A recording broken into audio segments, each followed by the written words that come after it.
Hi, I'm Terrell Turner, the host of the Law Firms and Finance Show. And today we have another great guest on because one of the things that a lot of lawyers tend to reach out is asking about how do we become more profitable? And sometimes productivity is the problem or it is the opportunity. But sometimes to really get the best productivity out of your team, you really have to look at your leadership skill. So we're going to have a great guest that helps a lot of law firms and other companies really think about leadership in a different way. So stay tuned because we're going to have Debbie Foster on the show today.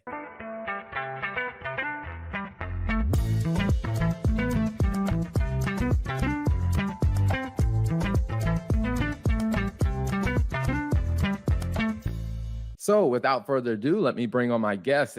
Debbie, welcome to the show. How are you? I'm doing great. How are you doing? I am doing very well. I will say, I just got home from a 4-day accounting conference. So Mm. I am great, but I am a little tired. Yeah. Yeah. 4-day accounting conference. Were you presenting or you were? Yes, so I actually presented on the last day at the Mm. final time slot. So it was a little bit interesting because, by that point, everybody else is tired. So you got to bring a lot more energy than you normally would to keep people awake. Yeah, So, you're the but it grand was great. finale. That's awesome. But it was good. It was good.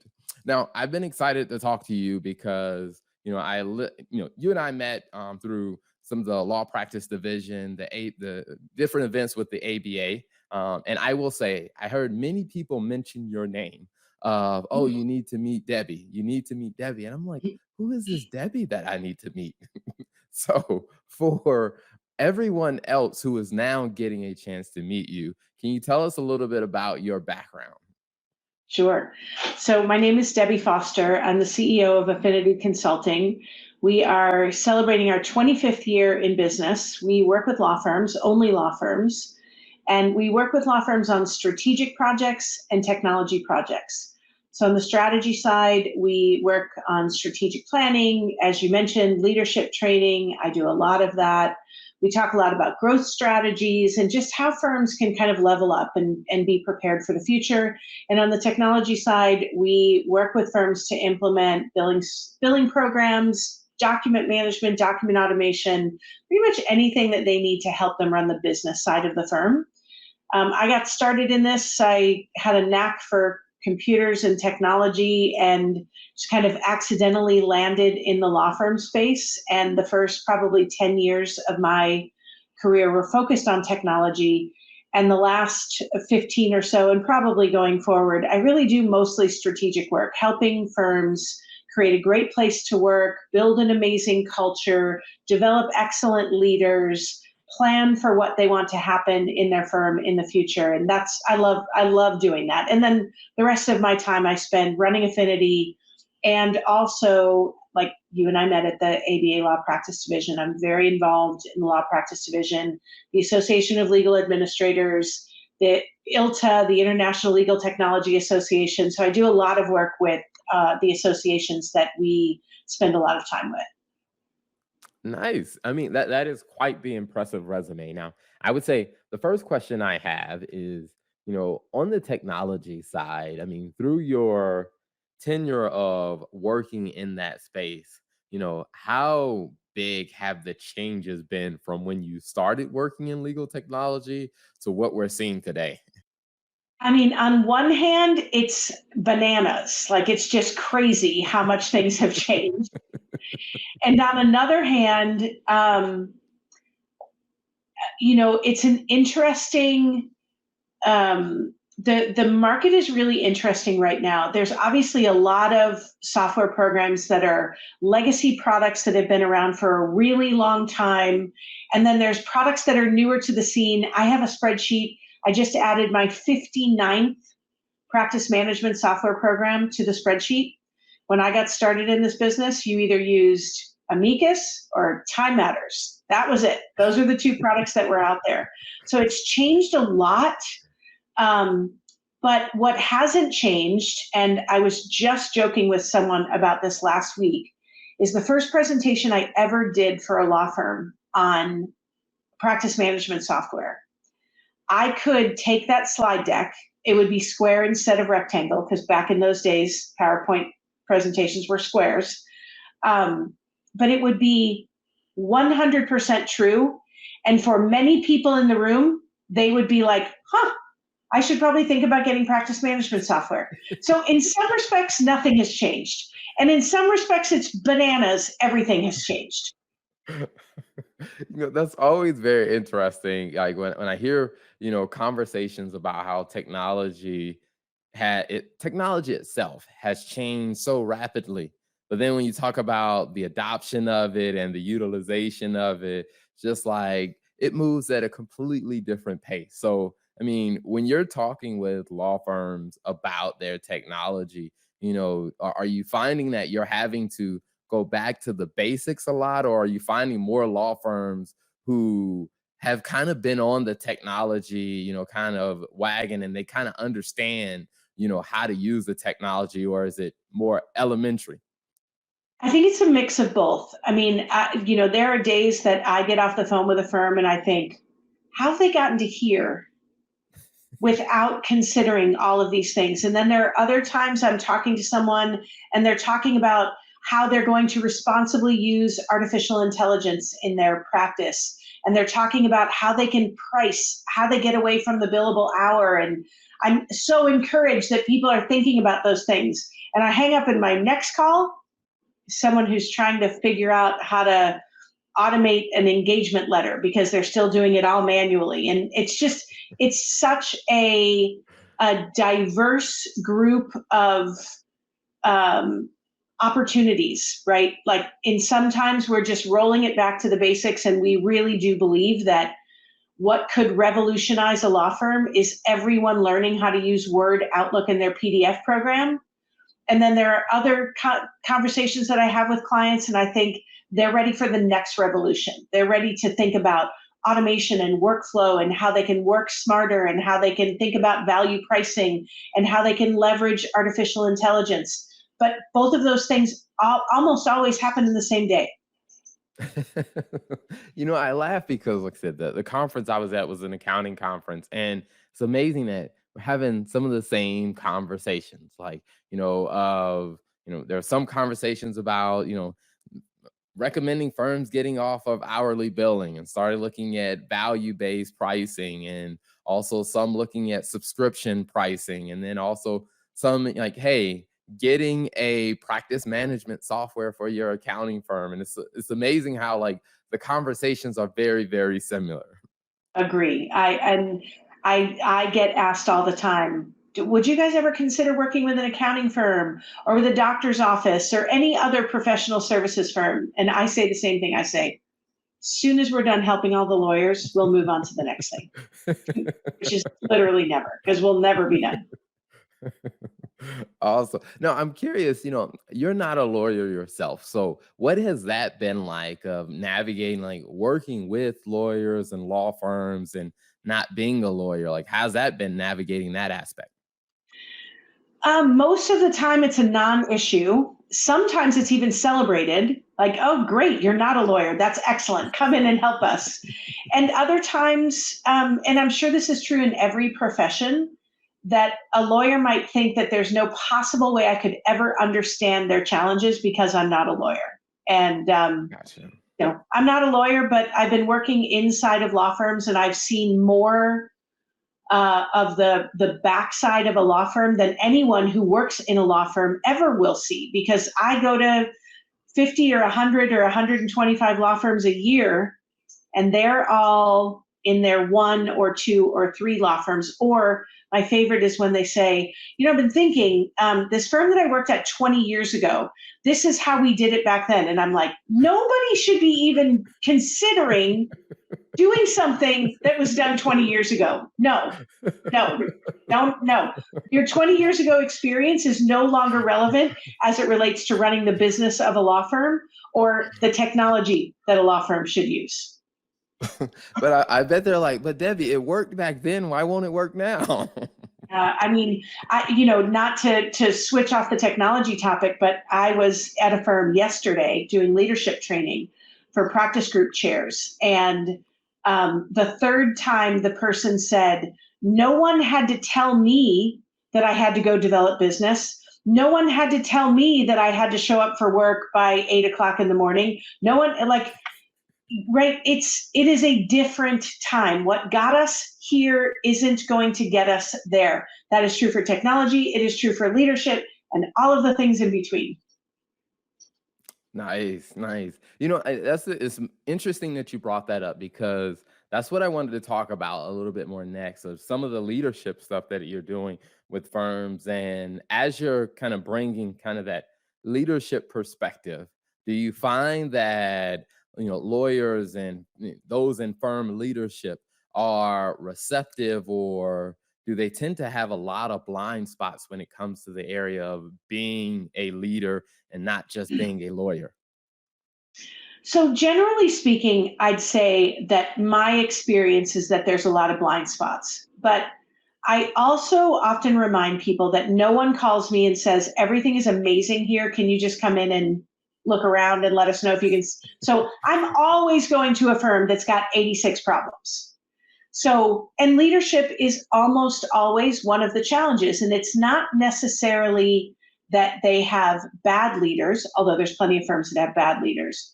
It's that they have leaders that don't know how to be effective leaders.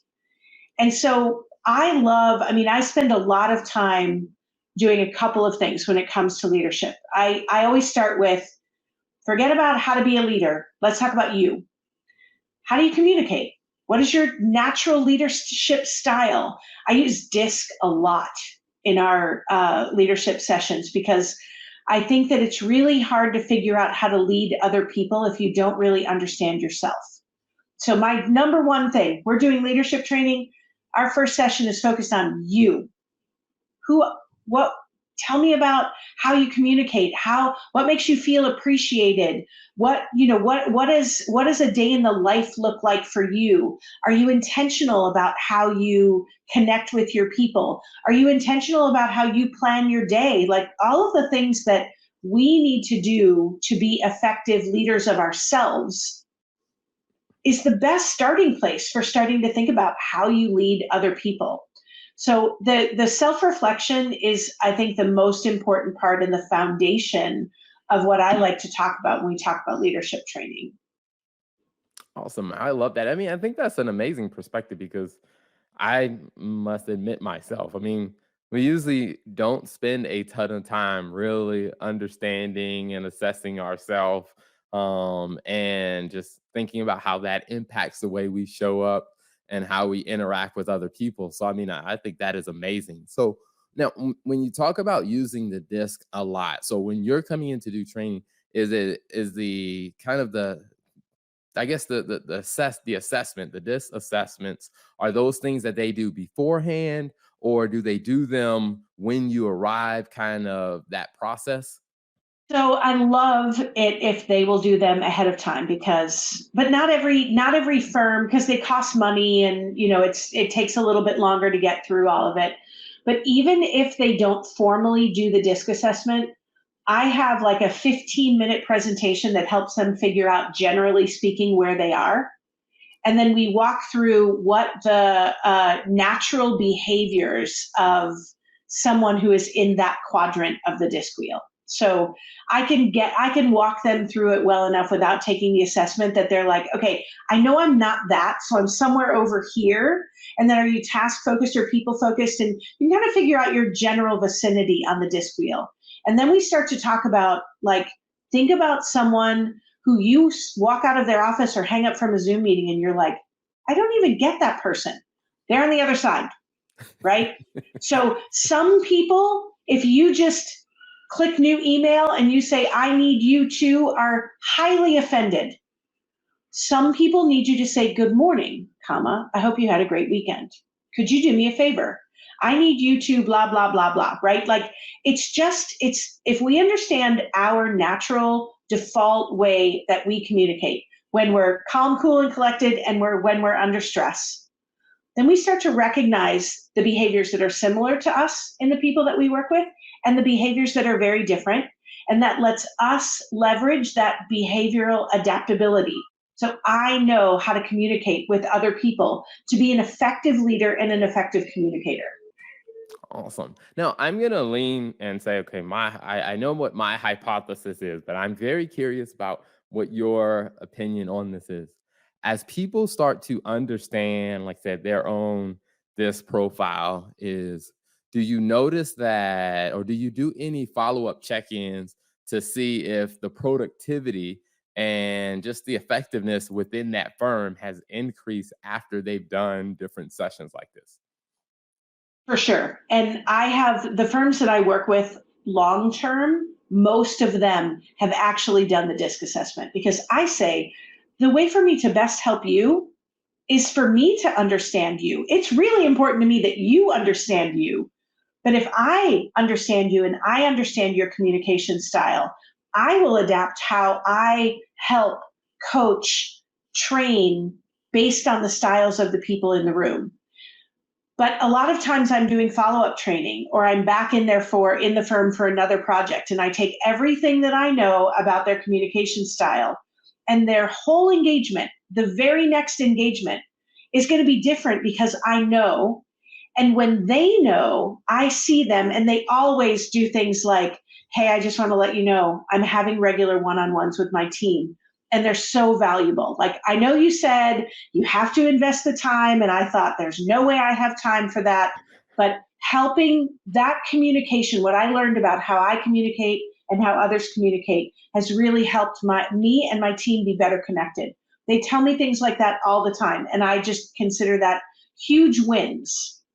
Awesome. And I totally agree. I that was my hypothesis that, after getting a better understanding of themselves and how they can be more effective leaders, it does lead to more productivity. And a lot of times when firms reach out to me about they're having a cash flow problem or they're having a finance problem, we dig in, we're like, your team needs to be more productive, which probably means some of that is on you, some of that's on them. So if you fix that, we should see the financial results change. So I'm very glad that you're doing that. Now, do you work in the company by yourself, or do you have a team that's working with you when you're doing these sessions?